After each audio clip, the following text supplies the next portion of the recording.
for any reason, ever share your private keys, passphrases, passwords, or click suspicious links. Everyone all the time is trying to steal your stuff, so go slow and be careful. There's no point making all this money just to give it to a thief.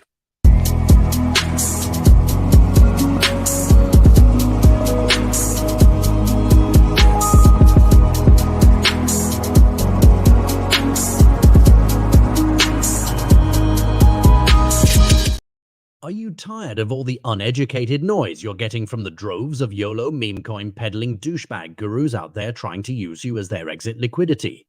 Would you rather learn a competent university-level set of skills that will guide you in managing and investing for the rest of your life? Join us 3 days a week at Digital Investor. Develop your knowledge of game theory, cognitive bias, macroeconomics, monetary theory, investment theory, psychology of the crowds, and more. For more info on Digital Investor and how it can help you, reach out at nickblacknext.com.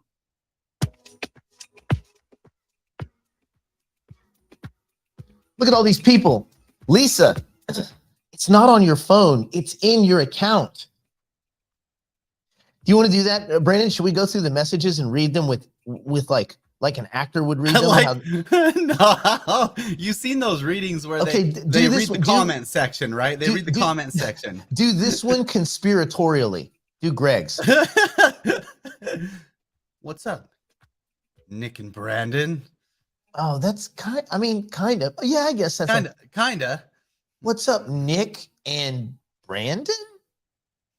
That's a weird intonation. It's like more conspiracy towards Brandon. This is a conspiracy one. Well, it's okay. Nick and Brandon, please keep in mind that those of us still in the accumulation stage may not want to use crypto to pay for the service. There is no point in buying crypto just to send it to you.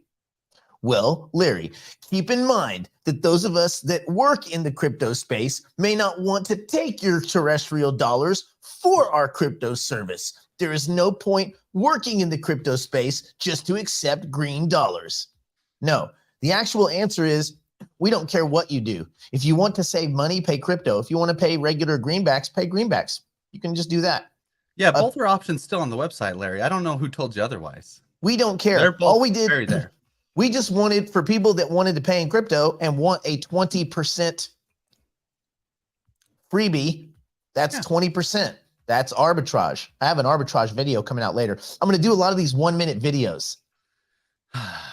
It's so cool. Anyway, so Larry, you can pay whatever the hell way you want. But if you want to immediately knock 20% off the price. Brett, he's like so happy I'm wearing sleeves. I have shirts with sleeves. Oh, that's funny. All right, I'm going to go through the list. I'm going to go through it fast. Yeah. And then we're going to do some general housekeeping. Hello.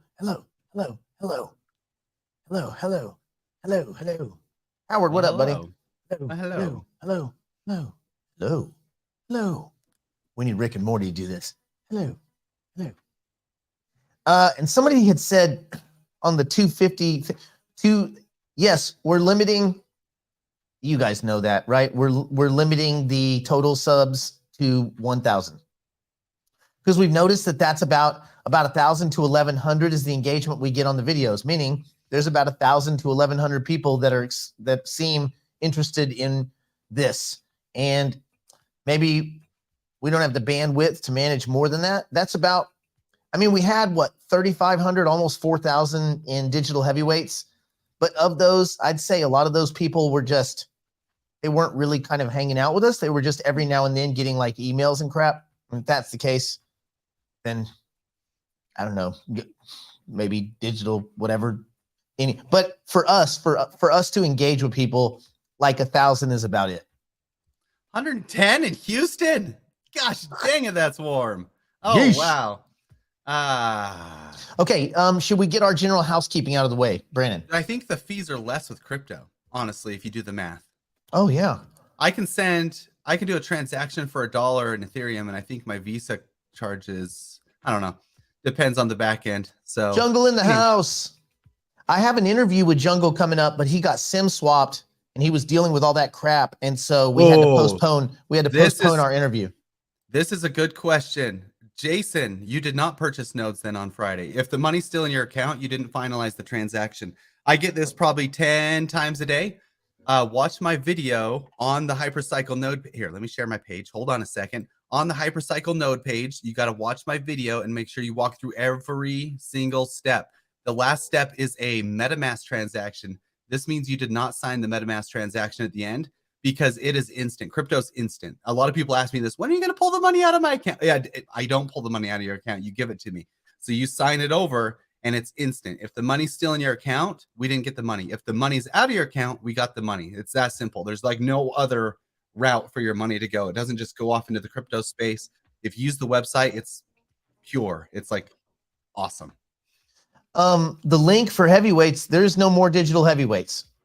So there's no link. It's just nickblacknext.com. Yeah. And then to answer what happened to digital heavyweights, we no longer felt the institution had anything to offer us or our community. So we, in a nice way, parted ways. It wasn't an evil. We're not like, we don't like them. Everybody's happy and friendly. We just decided it was time for Brandon and I to go our own way. We were doing a lot of stuff behind the scenes anyway. So yeah. Go your own way. That's right. We got Slim and me, man. So okay, so how many we have now? 274. We have 274 subs for the show. And when 1,000 is it. And it's not like a marketing thing. Like 1,000 is it. We have a lot to contend with. Remember, it's not just digital investor, but digital investor feeds digital private client, which is private client services. So we have to manage that group. And then we have to manage nodes and node licenses and building marketplaces and making all these tools so you guys can use them. Plus, we're training digital twins at the same time so that you guys will have like bots that you can ask questions, like even up to, borderline investment questions, things like that. So there's a lot going on behind the scenes. And we just have no desire to A, hire anyone else, or B, take on work that we can't do. And this is about as much work as we can do and be able to communicate with you guys. So that's it. 1,000 is the number. And yes, nodes are still available. Nodes are available for anyone. You can, and listen, again, people can do anything they want with these nodes. We were talking to Tufi yesterday. We had a great conversation with Tufi and Evan about splitting the nodes and how that's going to all work. They're building a lot of software over at Hypercycle that will enable us to do those things. So we are on the bleeding edge of giving everybody everything they need to go off in their own direction, do whatever they want. Brandon, do you have anything to add to that? 100%. We're going to talk about this in a second. I don't know if we want to talk about it now, but we need to explain how that's going to work. Do you want to, should we go into that a little bit? Yeah. Okay. So super simple. This is good because we actually had a really good call with Tufi yesterday explaining the whole Hypercycle node process, and it's fairly complicated, but we're going to simplify it for right now for your terms. A lot of people want to know what's going to happen when they get the license, right? So the license is actually going to be some sort of an NFT. You're going to have that license in your wallet. Your wallet can have that license that's going to connect to a dApp. That dApp is a decentralized application. And when you sign that license into the app, that license is now going to be working either on the hardware that we provide at Digital Investor, which is going to be the easiest, obviously, solution for you, or you can do it on your own hardware. Secondly, you're going to have the tokens. Ideally, those tokens will be in the same wallet because guess what? If you have the tokens in the same wallet, you'll end up signing one single signature, and both your license and the tokens will go into that dApp at the same time. But alternatively, you can sign two signatures, one for your license to go in, and the second for your tokens to go in and marry against that license if they're in different wallets. A couple people have asked, can I have the tokens in different wallets? Anyway, you can, but we would just recommend for simplicity right now and for cost effectiveness to keep them in the same wallet if you can. If there's some weird reason why you can't, then we'll cross that bridge when we get there. But you'll sign those into the dApp very similar to how you do right now on Singularity DAO. You know how you go stake your tokens on there? You're essentially, and this is quotes because I'm using terminology that we used before so you can understand it. You'll go stake your license over to this new dApp the same way that you go stake your tokens over at Singularity DAO, but it's just going to be on a new site that we're going to provide for our digital investor hardware. It's going to be really cool. So it's going to work out simply. Now, a lot of people want to know, can you take your license off and take it somewhere where you want to have it? Yes, that's going to be simple too.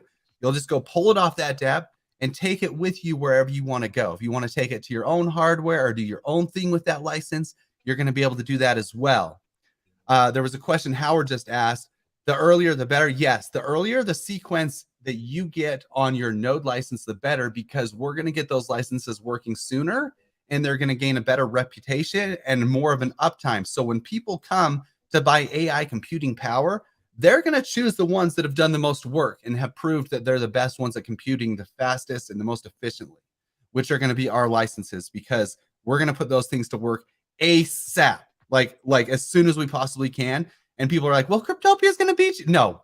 Well, it's not anybody's going to beat anybody. It's going to be when we find that there is a competent data center, facilities where these tokens and licenses can be put, and it's going to have the best chance for success, both uptime, and tilling and compute, and that your relative score of your node is going to go up. That's where we're going to put the tokens. And those facilities are not built out yet. Even HyperPG is not technically flipped the on switch. So everybody, the whole network is on pause. But I would also say they never originally thought they were going to be this far anyway at this moment. We're only not even quite 4 months in, and this is an 18-month roadmap. So remember, they had not planned on delivering any of this stuff for many, many, many months. They are way ahead of where they were going to be. So again, I would just urge everyone to slow down a little bit and be cautious. And have Brandon have the airdrops of the. Let's get to this in a second. Let's finish Okay. this train of thought, because we got it. So yes, you'll use the same wallet contract address on that thing. This is how are these contracts? So a smart contract is basically creating these NFTs. These NFTs are actually created on other blockchains already, but we're getting the final audit on the ERC 721, which we ended up talking to Tufi, and the 721 is going to be ultimate in all ways, shapes, and forms, because ultimately they're going to shift that. And the secondary hypercycle thing, after it's like locked with the tokens and the license itself, is going to turn into, I think, an 1155 contract, which is so cool. And a lot of people have asked, can you split your node? So if you bought 8, can I split those into 2 4s, or can I split those into 8 1s? Yes, you're going to be able to do that as well. Within the smart contract, there's going to be a function that you can call that's going to be able to allow you to split those. So you can actually separate your 8 licenses and send those to 8 different wallets if you wanted to. Like, you're going to have total control over these licenses once we get those sent out. So just be a little bit patient. Like Nick just said, we're 4 months into an 18th month process, but we're going to explain things as we go, and it's going to be very simple. Okay, so back to the NFT question. Where's that thing? Have all the air. Okay, so I did post this as many places as I could. I said 3 basic things. Number 1, no, I have not completed doing all the NFT airdrop. I've done a lot of them. How do I see the NFTs? I'm going to go through that right now, because a lot of people don't know. And I've gotten, literally after I posted this, the same people that I know have seen those things come to me and, hey, I can't see my NFT. Okay, guys, I love you, but patience. We're going to walk through this. This is also very educational for Nick and I, because we know where your boundaries are and like what you do and not know and what you know. So this is good for us, because we're going to walk through this. So let's go through my screen here. Oh my gosh, let's get that thing up here. So the number 1 place where you're going to check out your NFTs in your wallet is you're going to go to a place called OpenSea.io. Okay, make sure to type that in. Don't click on any links. What did I say? I can't remember. Oh yeah. Is there like a banner for that? Don't click on any links. A banner for there. I mean, don't click on any links. Yeah, that's just common sense 101. Okay. Except I am going to have the link in our digital investor dashboard in a bit. But OpenSea.io, just go ahead and type it in. You can see up here in the address bar, it says OpenSea.io. You can go ahead and connect your wallet. It'll have a little pop-up that says connect your wallet. Once you do that, you're going to go to your profile, okay? When you go to your profile, this is super simple, okay? You'll go down here and you'll go to your licenses, okay? I'm going to go to somebody's wallet that I sent some to, because I can go through here and I can see all the ones that I sent out a couple days ago. So for example, I'm going to go to this person's wallet. I don't know who it is. And for example, this person is one of the ones that probably messaged me, maybe not, and said, hey, I bought 2 sets of 32 nodes and I only have 1 in my wallet. Because look, there's only 1 NFT in there, right? But if you look right here, you see that little thing where it says X2? That means you have 2 of that NFT. It's an 1155 NFT. So when you go in here, this person can actually list up to 2 NFTs. I can't because these are in his wallet. So I'll go back to my wallet and I'll show you a little bit. This is not my wallet, but this is the digital investor. So I still have 35 of these to send out on this master license. So I can actually, it says there's 13 owners. And it says I can list up to 35 of them because I have 35. So if you go to OpenSea, it basically tells you everything that you need to know. It'll also go through and it'll show you all the different owners of this NFT. So you can go check out all these 13 owners that have this NFT, go through here and see, oh, this person has this many, this person has this many. So all you do to look up your wallet, if you don't want to connect your wallet to OpenSea's website, you can go ahead and copy and paste your wallet in the search bar and click on it, and you will find your wallet that way. So that's a couple of different ways that you can see how much you own or how much of the NFT that you have in your wallet. But the easiest way, just go to your dashboard, go to your profile, and you'll see this X35 or X2 or whatever it is in your wallet, and you'll see how many of each of the NFTs you have. Now, I know a lot of you have been like, oh, dude, I bought one, and then I bought one a couple days later. So what probably happened is I sent out the one and not the other one because I still haven't finished sending out these NFTs yet. So don't worry. I promise you, like, I know what I'm doing. They'll get there and you'll have them in your wallet. But just be patient with me until I say, oh, all the NFTs are sent out. Now check your wallets. If there's something wrong, then message me. But I know you guys are checking the node list as well. So you'll go over here and you'll check the node list. Be sure to check all these addresses in here. You'll see that your address is in here. And a couple people have messaged me and said, oh, I bought 2 and it only says 1. But your address will be in here twice because you bought 2 separate transactions. So it'll be further down on a different master license. So anyway, that's all I need to cover on that stuff. And I think it's pretty clear, hopefully. Any questions from that point on? Someone has the nodes and tokens going to use your hardware. Do you know what percentage? Nope. Until the network's up and running, no one knows what anybody's going to get. That's why they're rolling out a few testing facilities. And maybe Ronald is a part of that too. Maybe you're participating in that.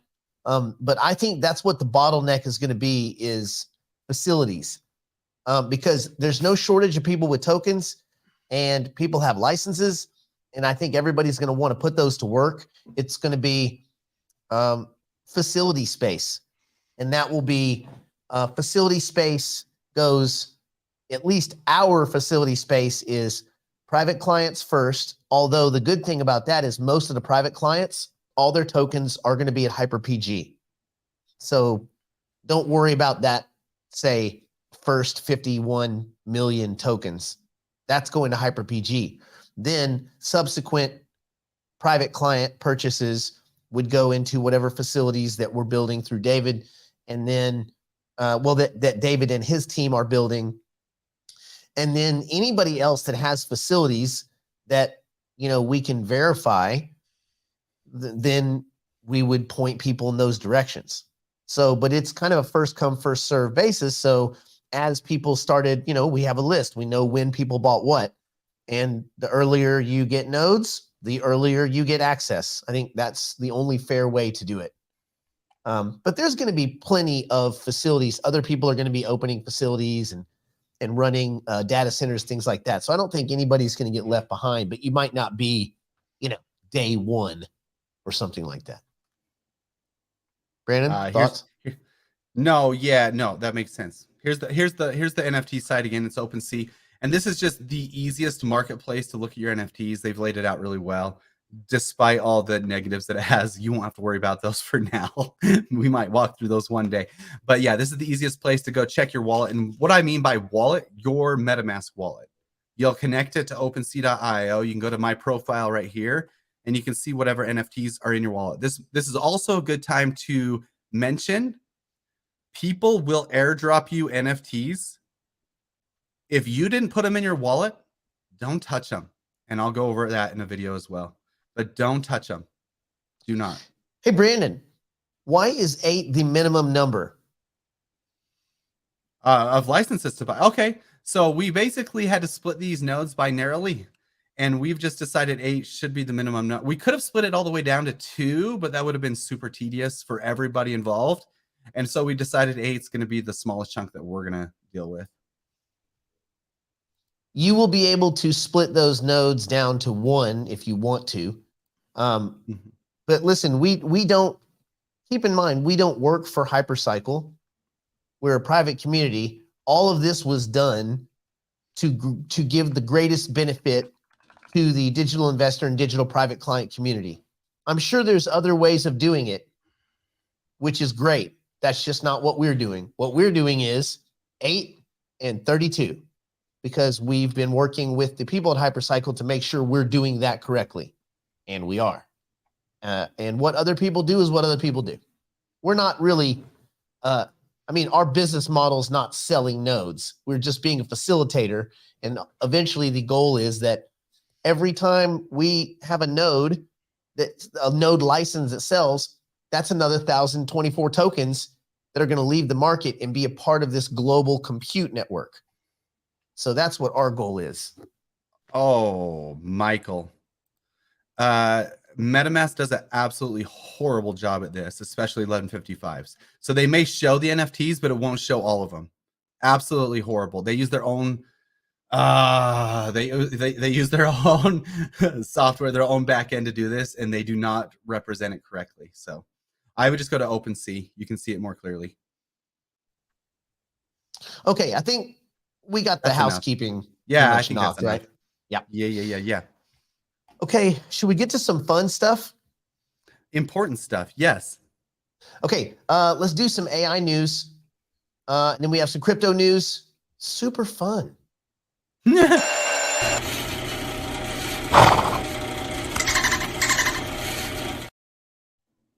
Okay, did you hear any amazing AI news over the weekend that you just wanted to share? Whoa, no. Whoa. Well, Elon Musk took life into his own hand, or to AI's hands? I don't know. He demos Tesla's AI-only self-driving technology. Elon Musk live streamed. You guys should check it out. I mean, the Tesla tech is pretty badass. Anyway, he live streamed a demo for their latest full self-driving software on Saturday, which relies entirely on AI with no hand-coded rules. None. So neural networks trained on large volumes of driving data power the AI, which was able to effortlessly, meaning lack of effort, handle turns, speed adjustments, obstacles during the joyride around Palo Alto. I thought joyride was like a legal term when some kids steal a car. Anyway, the system, can you imagine breaking into a car, like trying to steal it, and it's like AI, and it's like, no, get out. And then the door's locked. You're like, you've been arrested. Crap.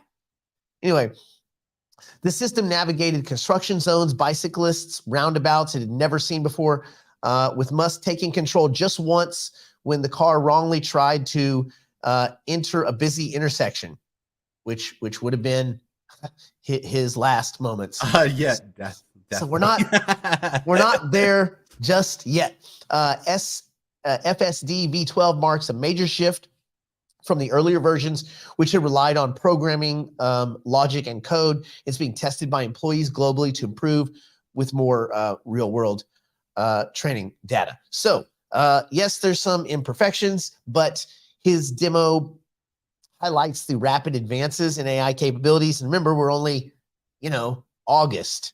And this time last year, other than us, I mean, in a few small little groups, nobody was really talking about AI with any seriousness. So think how far we've come. I mean, self-driving is coming. I know there are, there's a few cities where you can go get self-driving Ubers. So that's kind of cool. That is way cool. Get out of here. I don't know if I'm ready for the self-driving Uber that is Tesla yet, but we'll see. Okay. Also, I heard this from some car dealers, although I haven't got it verified, that there's a system that's being created where a bunch of car companies are all coming together to participate in this self-driving network. I know that Mercedes is involved and some others are involved, and I don't think it has anything to do with Fetch. But anyway, I think it has to do with Tesla. I mean, the word Tesla was thrown around like 4 times. So there we go. All right.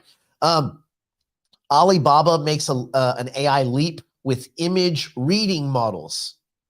So you could see like a dog and a woman and be like, that's a dog and that's a woman. Unless it's like, never mind. I guess in some situations there could be confusion if like a woman is dressed like a dog and then whatever, dog has lipstick. Anyway, Chinese tech giant Alibaba unveiled 2 new open source AI models on Friday that can understand images and have more complex conversations, representing a big advance for China's tech sector. They released Quinn VL and Quinn VL Chat. And so the VL is vision learning.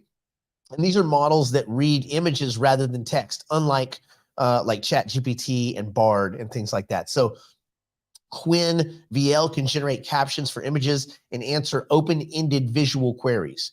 Quinn VL Chat can compare different images and sustain dialogues. So that's kind of cool. The model comes on the heels of their first AI regulation green lighting releases and continues the kind of US-China AI rivalry thing that's going on. With its push into AI, China is kind of telling the world that it's not just going to sit on its hands and just give up, which I think we all knew that. And so while the US has a lot of in-house competition, you don't really have that in China. China will tell you who's competing and who's not, and that's what will happen. So it looks like Alibaba is going to have, kind of the world is their AI oyster, something like that. That should be kind of interesting. Anyway, let's see how that all turns out. You can now create personalized GIFs with AI using, and again, this is all about prompting, prompt engineering. Like an example prompt would be, generate a stylized digital painting depicting, and then Brandon wearing sleeves. Use a vivid, whimsical art style in vibrant colors. And then you can take that, you can have it printed, you can have it put on a t-shirt. What would be funny is a t-shirt of Brandon wearing a t-shirt printed on a tank top. Oh, perfect. What? Oh man, I did get a message. When are we selling merch? So that's the number one right there. I don't know, man. That's the number one merch. What? It'd be tank tops, or like a tank top. We will sell. No, we will sell digital investor tank tops. That's 100%. But only you have to pay in crypto. You can't pay with terrestrial dollars, and that's only to keep our friends. We're just trying to take all of your crypto. That's all we're trying to do. All right. Jeez. California tests AI for early fire detection. We were talking about this a while ago, but firefighters in California are training AI to scan live feeds for early signs of smoke and rapidly detect like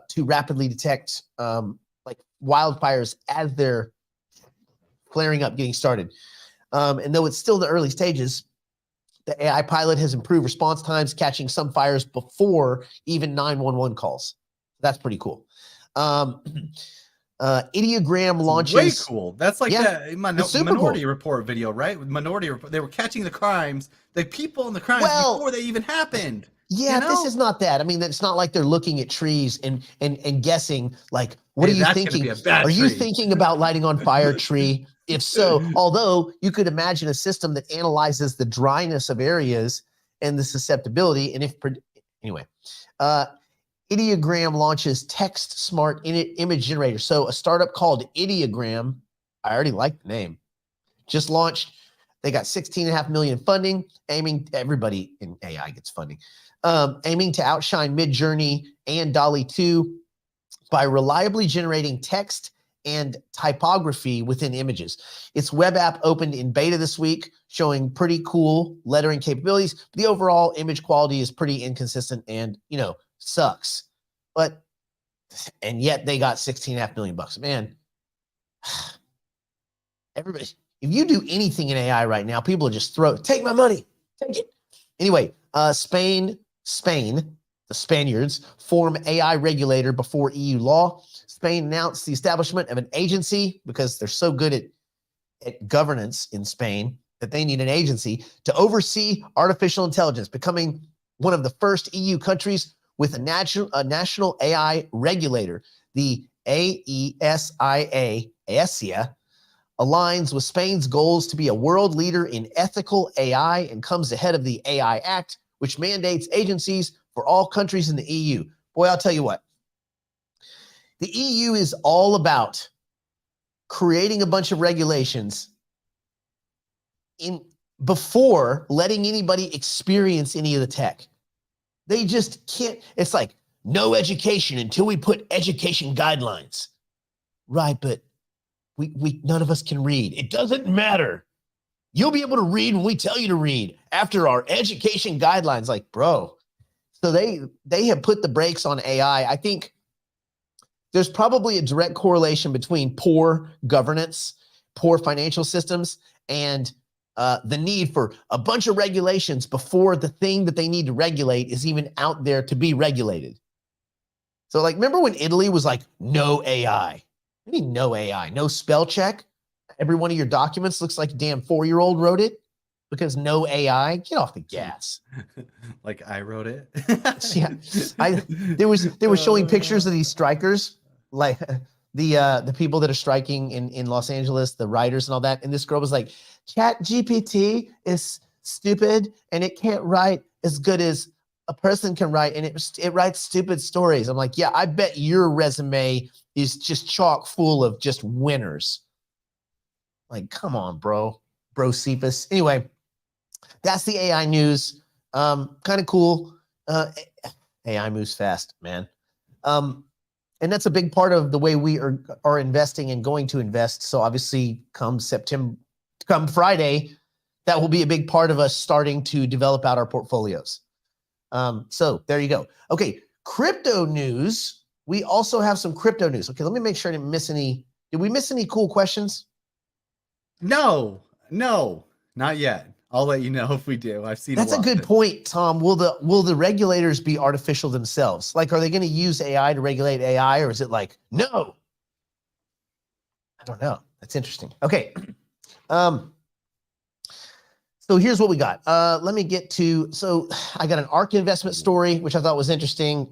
They have a new way to measure the value of Bitcoin because I guess the way we measure it, in US dollars is all wrong. Well, that's the way we price it, but don't worry because the people at ARK Investments, Kathy, they'll come up with the right way. Don't worry. Nick. By the way, inflation adjusted, because people hammer on Kathy and they say, listen, since 2021, you guys lost like 50 billion.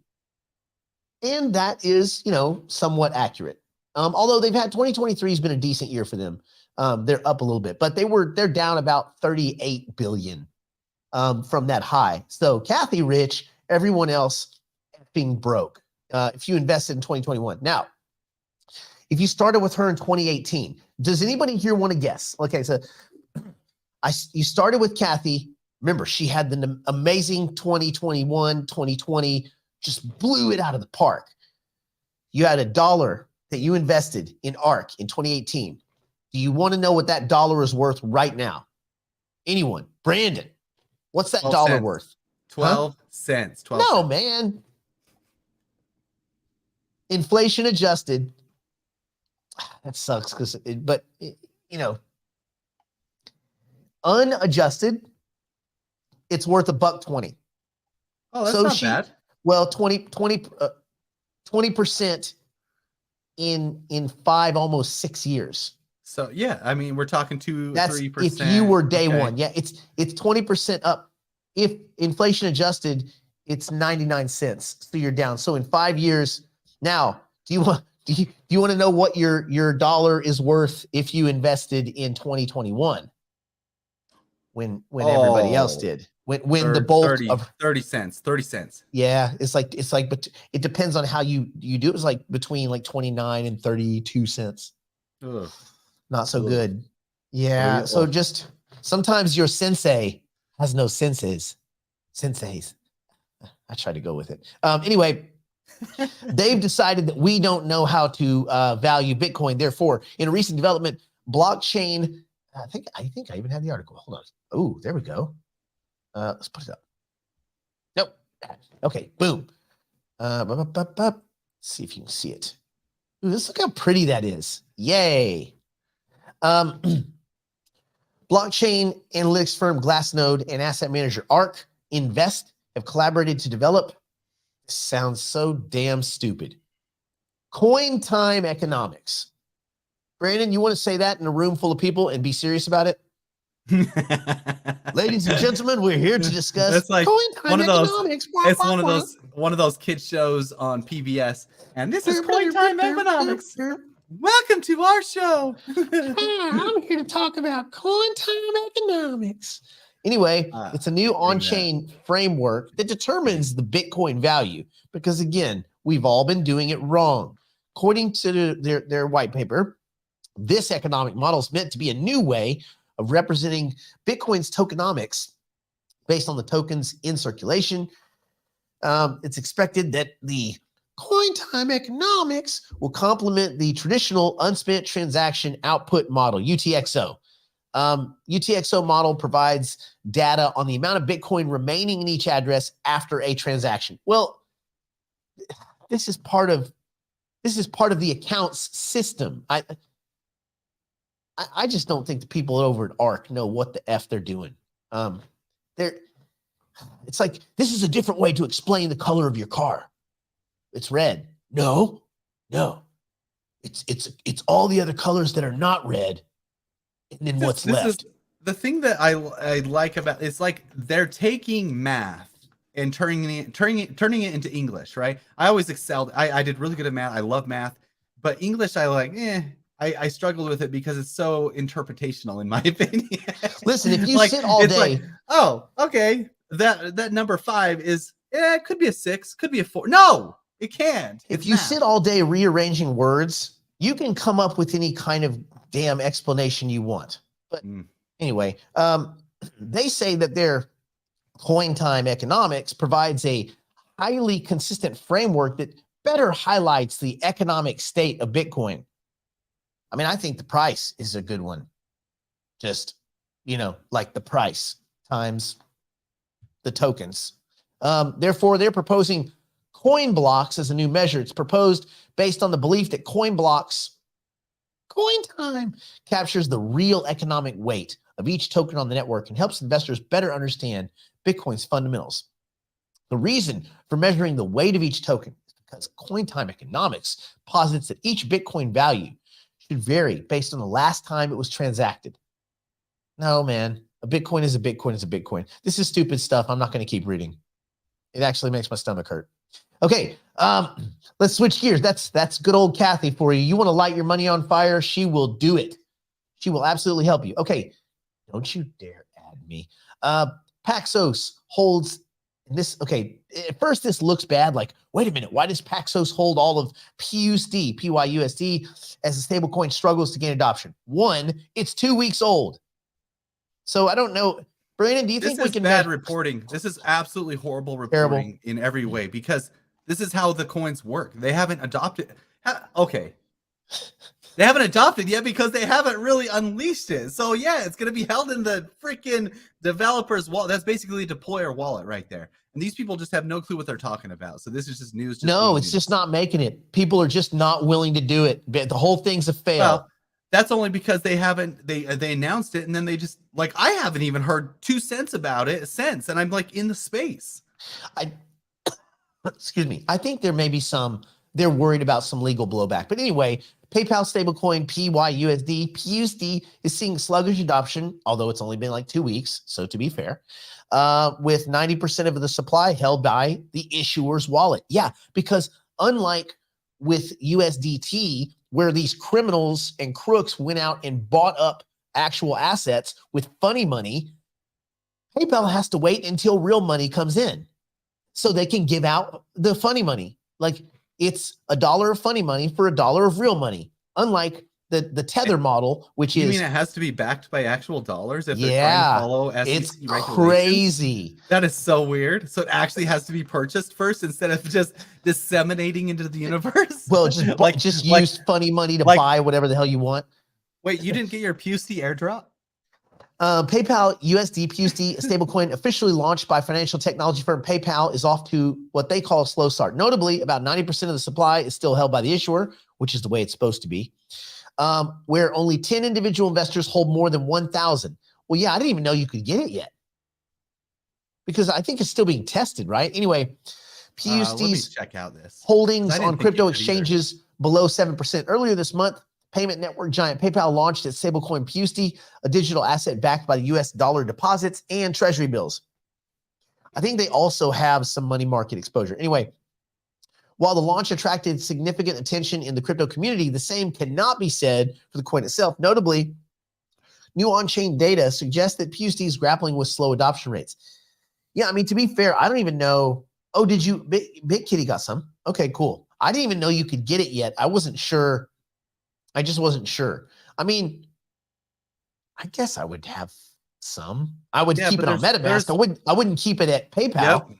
There's no reason to get it yet because Yeah, there's no the only reason. it's There's like I told no. you guys, the only way I'm going to get it is I'm going to send it right to PayPal for that one transaction. The rest I'm holding on my MetaMask. But Well, yeah, you can get it. You can buy it now, Nick. I didn't even know that either. If there was there's no a reason to way- buy it. if there was a way to take it and get like say 5.5% on it, I might consider it.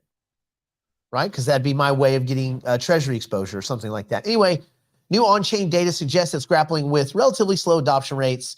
The stablecoin's holdings on crypto exchange wallets stand below 7%, with small balances on Kraken, Crypto.com, and Gate.io, which I actually got booted. I was using Gate up until like a few days ago. I mean, I've been using it for years, and I finally logged in, and it said you were in a restricted IP area. So I guess I'm going to have to click the little VPN button on That's Brave. your last day on Gate. Just kidding. No, man, VPN, bro. I mean, I'm not telling anyone to do anything they shouldn't do, but No. do it. Do it. Don't do it. Do it. Okay, anyway, yeah, so we'll see. The reason I showed that story is it kind of rolls into another story, and that is about kind of what's going on with, I'll show you. Stable coins are doing a lot of business, like a lot. Bloomberg data shows stable coins transacted over 6.8 trillion in 2022. It's the crap load, man. The figure outpaced traditional payments companies. Bloomberg predicts almost a 3,600% growth in stablecoins with PayPal adoption. Now, I don't know about that, but I do think stablecoins are going to be the biggest gainer in total market cap exposure, because you're going to have central bank backed assets and then a variety of other stable coins that financial institutions will release and all these different iterations. But recently, crypto market analyst at Bloomberg spotted, I don't read the other part, it's Bloomberg Intelligence, but I don't think those two should go together. They spotlighted the place of stable coins in processing trillions of dollars of transactions. According to this analyst, stablecoins made significant strides in the digital money kind of ecosystem. Well, yeah, of course, right? The analyst noted that the crypto coins surpassed established players like MasterCard and PayPal. So in particular, the current, the revealed kind of behavior on various layer one crypto networks transacted 6.87 trillion in stablecoins in 2022. The figure outpaced most traditional payment companies, which is kind of badass. They beat PayPal. They beat MasterCard. Now, I don't really think of PayPal as a dollar transmitter. I do think of MasterCard as a dollar transmitter. He pointed out that even Bitcoin had outperformed Visa regarding transaction volumes during the same period. That's not good for Visa, because, I mean, Bitcoin ain't doing nothing. Anyway, meanwhile, he, she, or they, because we don't know their pronouns, noted that the current year has brought some challenges. The hurdle saw a sharp 80% drop in stablecoin volumes due to stringent U.S. regulations, hashtag Gary Gensler, and a bearish market sentiment that descended. Well, it didn't descend in our portfolios because we're doing AI stuff. But I get it. If you were just, sitting in Bitcoin and Ethereum, 2023 has not been a banner year for you. Despite these setbacks, they anticipate a surge in stablecoin issuance. They believe the growth will be driven by PayPal's decision to introduce stablecoins, which, yeah, I mean, I guess. I don't know. I know that the way I look at PayPal entering the space is it's another check of, confidence in using digital assets to do stuff. I mean, did news of PayPal issuing a stable coin bring anybody into the crypto space? I don't think so. Do you, Brandon? What do you think? No. Not until they implement a marketing campaign to make people use it. And by that, I mean the people that are already on their platform need to have a reason to use it instead of just their credit card right now. And they don't have one. They have a cool chart, which I will show you. And then I will kind of explain to you, that's not that one, this one. Okay, cool chart. So what they're basically saying is they're looking at, in blue, the current active users, in orange-ish, the active users with 1% PayPal conversion. They're basically making an argument that this scenario could play out, that PayPal could facilitate a 3,600% growth in stablecoin adoption based on the amount of people that are doing transactions on PayPal, and the sellers and buyers all getting together and finding that it's easier to use. But where I would push back is, if you're using PayPal as a user, I don't know what the difference is. Why is there any difference for me as using PayPal? It's not like it's any faster or slower. It may have transaction finality and termination, all these great things, but I don't know that as a user. I don't experience that. Like, what does the user see any difference in PUSD versus just doing a regular PayPal with terrestrial money transaction? Is there any difference? The only thing I can think of is that as a seller, if I receive a PayPal USD, whatever transaction in that stable coin, and I get that shit off of the exchange, off of PayPal, they can't steal it back from me, which they can do and have done with regular money. If you have money in your account and you sell something to somebody and they just lie and say they didn't got it, PayPal snatches your money. They just say, you don't have that money. The money's frozen. So but again, they're not just going to let you pull your currency units off of what I think this is PayPal doing is PayPal is trying to prevent an exodus to where people start buying and selling just using MetaMask and things like that. Otherwise, I don't even know what the hell reason they're doing it for, other than just to make, and if PayPal was just in it for the community, which they're clearly not, then they would just allow USDC to be transacted on PayPal's platform. Yep, they wouldn't have launched their own token because their token does essentially nothing new in Does crypto. nothing. So I guess when you do your 5 Ts, when you get to the Y token part, you have a big glaring question, and there's not a good answer, in my opinion, for that. Wah, wah, wah, wah. Okay, should we open it up to some Qs and some As? Yeah, let's get some Qs and some As. Put them in right now, boys and girls. And helicopters. Let's see. Are you accepting USDC yet for license purchase? Not yet. It's easy to transfer your USDT to US or USDC to USDT, like one swap. So if you do it on Coinbase, that swap is free. Right. Yeah, Ethereum and USDT right now. Don't send money. Don't go directly from Coinbase and purchase stuff. Don't let Coinbase be the arbiter of what you can and can't purchase. You need to get used to this process. Regular green money goes to Coinbase or Kraken. That money gets turned into either stablecoin or whatever asset that they have, and that gets pushed to MetaMask or whatever your wallet of choice is. Okay? Don't transact from an exchange, because they are a kind of financial institution, and they will kind of tell you what you can and can't do, or they'll just freeze your shit. What he's saying is, when you send from Coinbase, don't send directly to Nick or this wallet or that wallet. only sent to your own MetaMask wallet. So when Coinbase asks you, where did you send your money? You said you sent it to yourself. I want you to be 100% honest with Coinbase. So if you do send it to Nick, say you sent it to Nick. But if you send it to yourself, then they have no control where you send it after that. So send it to yourself first, because they shouldn't control where you send your money. Is there a difference between MetaMask wallet and MetaMask portfolio?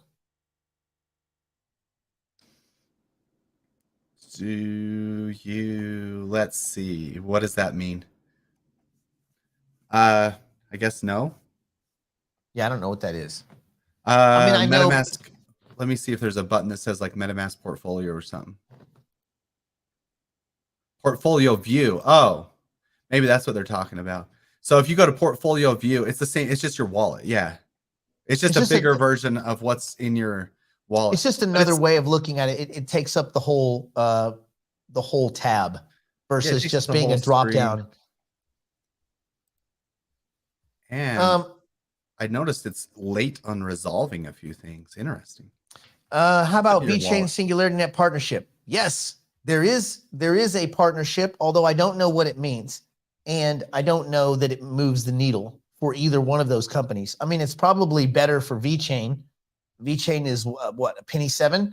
Let's look. let's go ahead and look at the markets while we do this. So let me zoom us into our market update.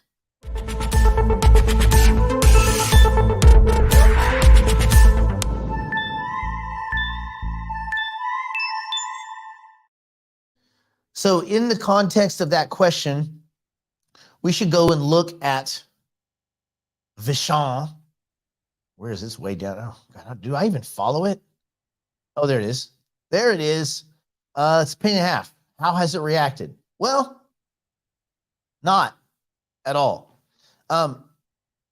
It's a who cares for me. I mean, VeChain is still run by a very kind of borderline suspicious people. I don't know, man. I don't think.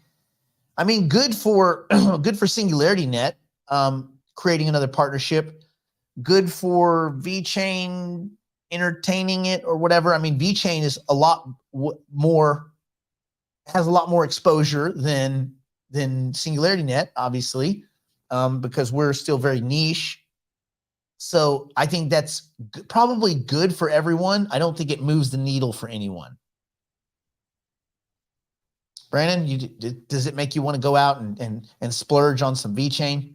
No, I haven't even looked at it this month. There's just so many better assets right now that we're going to go over starting, well, Friday.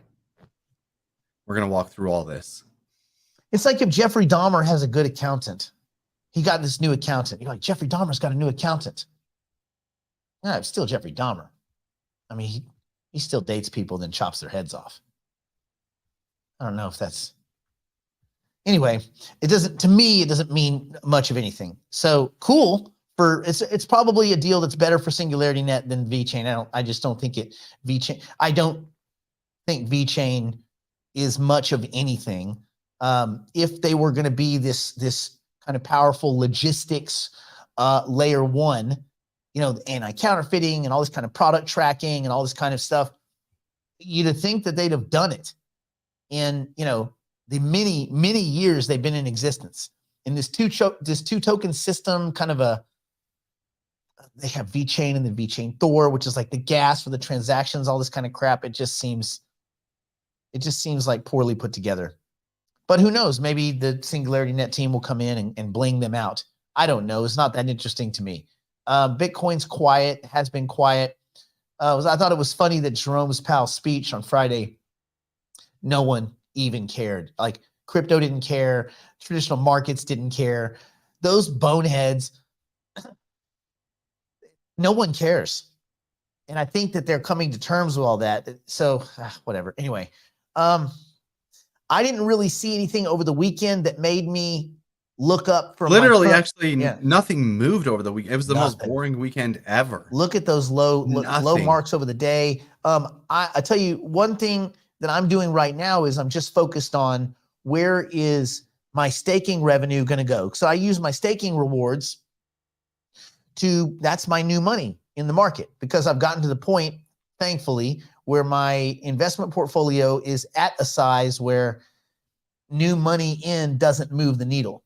So what I'm doing is I'm redeploying my staking rewards, and I have staking rewards from all over the place, from all these different things. And each day I'm like, yeah, this is my new money, but I still wait and I do my dollar cost averaging every 5 days. So I still have a 5-day cycle, and I think Thursday, Friday, Saturday, Sunday, Monday, Friday, Saturday, Sunday, Monday, Tuesday. Tomorrow's my next day. So yeah, that's kind of cool. So tomorrow I'll be looking at some delicious little assets. And when we start, the show officially starts, for those of you that don't know, these Monday, Wednesday, Friday shows will go behind the wall. I think we're going to have like 15 minutes of like, hey, how's it going? And then boop, everything else is just for the private clients and for the digital investors. And at that point, we will get a lot more, we'll be a lot less withholding and a lot more forthcoming about exactly what we're doing. Because part of the idea about that service is that we are telling you what we're doing in kind of real time. So like if we say, hey, we're going to go do this, we will let you guys know before. Like if I'm going to go pour money into something, I'm going to tell you guys at least a show before I do it, so that you guys can front run what we're doing. We don't want people think we're trying to, we'll tell them to buy this. We're not Tika, right? We don't tell our buddies what we're going to talk about and they go invest in it and then we talk about it. We kind of do it in reverse, where we talk about it first. That's right. And part of the way that we are structuring this, that Nick talked about yesterday or the day before, is we want everybody within Digital Investor to know how to do pretty much every major transaction. Yeah, that's true. Every major transaction within crypto. We want you guys to be able to do these steps that we are doing every day. Nick and I are doing every day. We've noticed that a lot of people are struggling with these simple steps. So we're going to make it so you'll take these, like our course or basically our videos, you'll be able to watch those and be able to succeed in doing those transactions easily by like the end of the year or next year, whatever it is. You'll be able to grow at a pace where you can do these transactions and potentially teach them to somebody else and onboard more and more people to crypto. That's our goal. Teach to fish. Yeah, and there was some people, excuse me, a couple of you were saying something about your portfolios where you're not seeing the dollar amount of that. Only exchanges are going to give you a dollar version of where you're at. Now, I know MetaMask, when you first open it, there is like a portfolio, like an amount of the total portfolio. But for the most part, crypto assets, it is that token, and there may be a value of that token compared like to the US dollar. But if you have X amount of tokens, you have X amount of tokens. It doesn't really matter what dollars do beside it. That's just a currency pair. So you really have to kind of, crypto asset trading and crypto asset ownership is a lot like being a currency trader, like on Forex, in that you have all these different currency pairs, and you have francs and euro and dollars and renminbi and all this kind of stuff like that. Those are all separate currencies that have their own exchange rates, and they are, the more money in the space makes all of that pricing more consistent. But again, right now in the early days, which we are still, illiquid assets on illiquid exchanges traded by sketchy, dubious, and sometimes like complete creepy individuals. You just got to keep that in mind. Did you know, Brandon, there was $1 billion in liquidations last week in Bitcoin? Was it the Voyager? Bill? No, people that were long, people that bought into the idiots out there telling people to go long and go big. Bitcoin's going to a gazillion. Sweet. I'm gonna get 110x leverage. Oh, I know what you're talking about. Yeah, we don't. You borrow, we don't. you die. See, we won't. And I know we've had a couple of questions. We don't go over any of that. We don't leverage anything. We're just straight up. You buy $1, you have $1 to invest. Why would you need to 10x leverage yourself on stuff that could already 10x or negative 10x? Marty, no. Digital Heavyweights is a Monday Morning Live product that has been discontinued, no longer exists. If you still think you have it, go get your money back. Go ask for a refund. You will get it. Digital Investor is Brandon and me. That is all. Yeah. Paying for digital heavyweights is like buying something at Walmart, then going to Target and say, "Can I have that milk I bought at Walmart?" Right? Yeah. You don't even want Walmart milk. Can you imagine? Are you kidding me? Wall milk? That's exclusive for us. Exclusive. If you're not on Walmart delivery, you're not living, man. Does your milk come with chunks? 1/3 less chunks. Walmart milk. Yeah. So yes, this is new and it's separate. And also, we don't want anyone, don't feel bullied into it. We still have a lot of cool free content. It just won't be this. The actual building of portfolios, the management, the training, the game theory, and the kind of educational session type material, all that is going to be behind a wall. Most of that is legal because we can't do the kinds of things publicly, as you guys may know, that we can do behind a wall once you've been indemnified and all this kind of stuff. So there you go. That's how that's going to be. So yeah. Have you ever reviewed the X days until green number since you established the number? Yes. I mean, I think today is at 160. I still think that's pretty much on track, right? Like that would still be about 5 months and change, right? 5 months and 10 days-ish, depending on the 30s and 31s.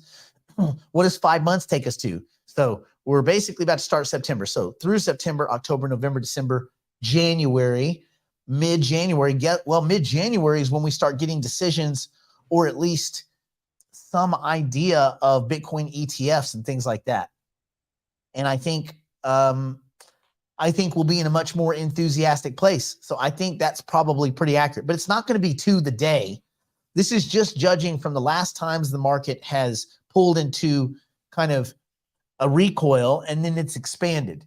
And many of these are just human-based cycles of investment and overinvestment and then getting pillaged and then having to pay off your debts and licking your wounds and not investing because you're hurt and burnt. And like humans invest in cycles, they start taking more and more risk and then they get blown up and then they go away from the market and then they slowly come back. And I think that's kind of where we're at. We're at the people been wounded.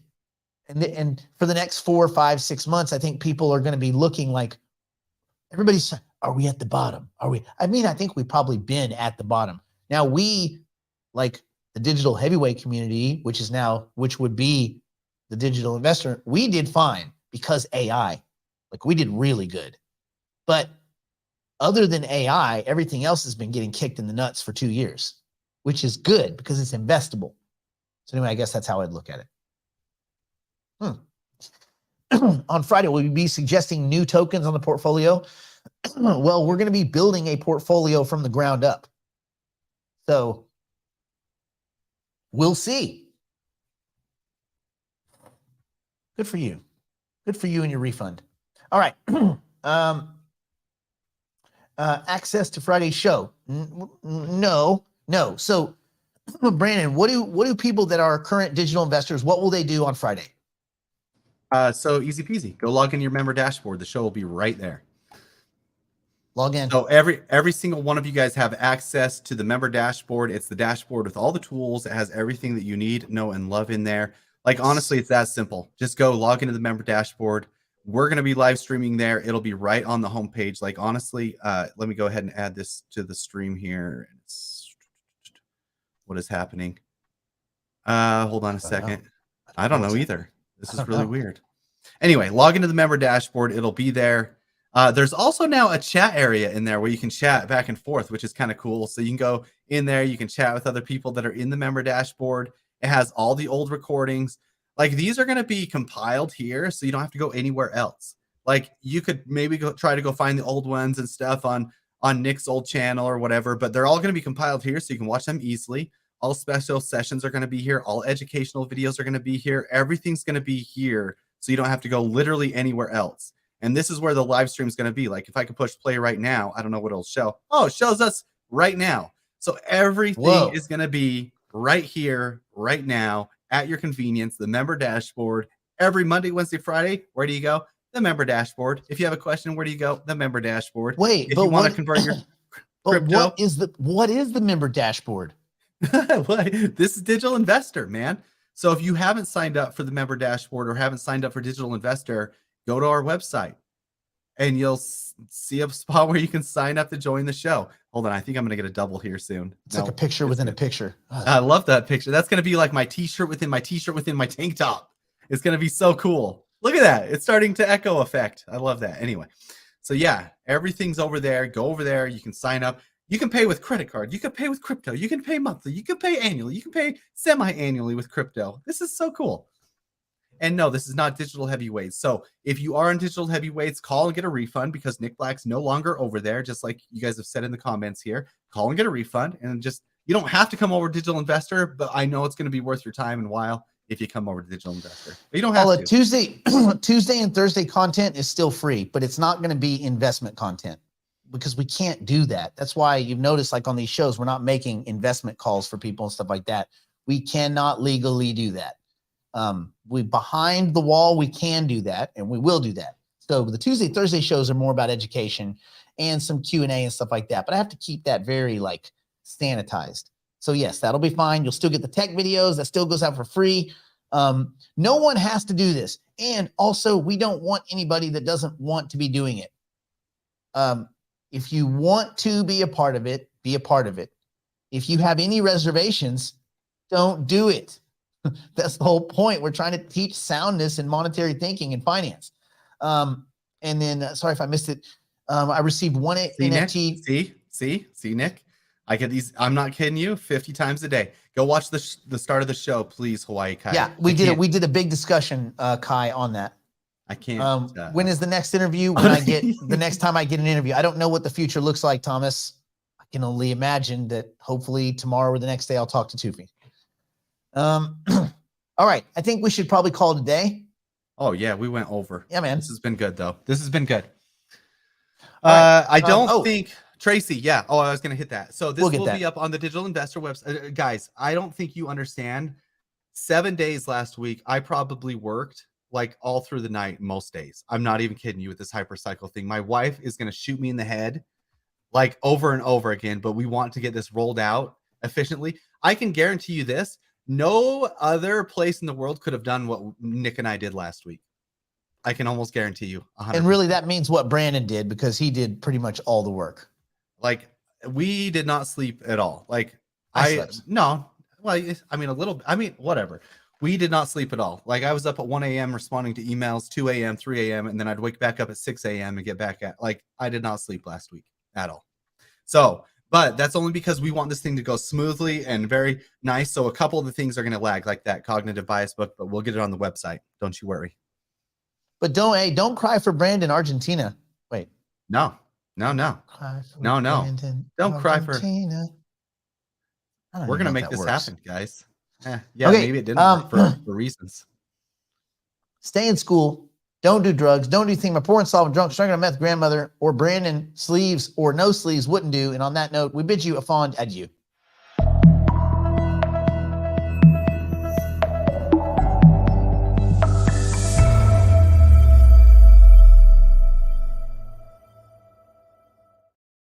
If you're an accredited investor and you want in on angel, seed round or early round equity and token opportunities in the artificial intelligence and cryptocurrency space, schedule an interview at nickblacknext.com. In life, you can either be really good, really lucky, or just be first. Being first is so much easier. Schedule a digital private client interview today at nickblacknext.com.